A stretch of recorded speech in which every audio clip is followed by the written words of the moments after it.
ఒకసారి తీవ్రమైన వేసవికాలం వచ్చింది. ఆకాశం సూర్యుడు మండిపోతూ అడవిలో చెట్లు నీడ ఇవ్వలేని పరిస్థితికి వచ్చింది. చిన్న చిన్న గుంటలు ఎండిపోయాయి. జంతువుల దాహంతో అలమటించాయి. పక్షులు ఎగిరినా ఎక్కడా నీరు కనిపించలేదు. ఆ అడవిలోనే ఒక కాకి నివసించేది. అది చాలా తెలివైనది. కానీ ఆ రోజు కాకి కూడా బలహీనంగా కనిపించేది.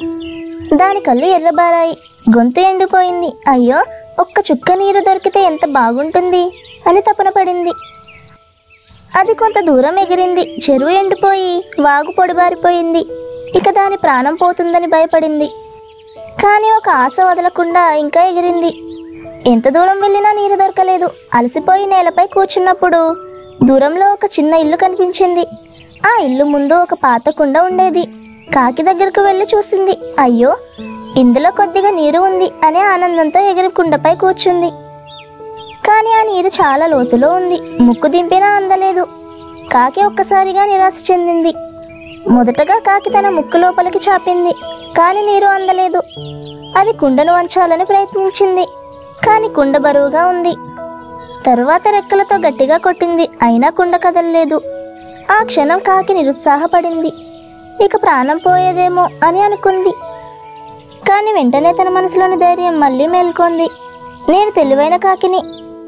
కష్ట సమయాల్లో జ్ఞానం ఉపయోగించాలి అని తలంచుకుంది. అప్పుడే దాని కళ్ళు చుట్టూ పడ్డాయి. కుండ పక్కన చిన్న చిన్న రాళ్ళు చాలా ఉన్నాయి. ఒక్కసారిగా దానికి బుద్ధి మెరిపింది. అవును, రాళ్ళు కుండలో వేస్తే నీరు పైకి వస్తుంది. అప్పుడు తాగొచ్చు అని ఆనందపడింది. కాకి ఒక రాయి తీసుకొని కుండలో వేసింది. చిన్న శబ్దం వచ్చింది. నీరు కదిలింది. చాలా బాగుంది. ఇంకో రాయి వేసినా నీరు పైకి వస్తుంది అని ఆలోచించింది. అది మళ్ళీ మరో రాయి తీసుకొని మరలా వేసింది. కాస్త నీరు పైకి వచ్చింది. అలా కాకి గంటల తరబడి ఒక్కో రాయి తీసుకొని కుండలో వేసింది. అది చాలా శ్రమపడి వేసింది. దాని రెక్కలు చెమటతో తడిచాయి. కానీ అది వదలలేదు. చివరికి నీటి మట్టం క్రమంగా పైకి వచ్చింది. మొదట తాకిన నీరు ఇప్పుడు పైకి రావడం చూసి కాకి సంతోషించింది. ఇంకొన్ని రాళ్ళు వేసింది. చివరికి నీరు కుండపై భాగానికి దగ్గరగా వచ్చింది. కాకి తన ముక్కును లోపలికి దింపి నీరు తాగింది. ఆహా, ఎంత చల్లగా ఉందో అని తృప్తిగా దాహం తీర్చుకుంది. అప్పటి వరకు దూరం నుండి గమనిస్తున్న పావురాలు, గువ్వలు, చిలుకలు దగ్గరకు వచ్చాయి. అవి ఆశ్చర్యపోయి అన్నాయి, కాకి, నీ తెలివి మాకు కొత్త పాఠం నేర్పింది. ఓర్పు బుద్ధి ఉంటే ఎలాంటి కష్టాన్నైనా అధిగమించగలం.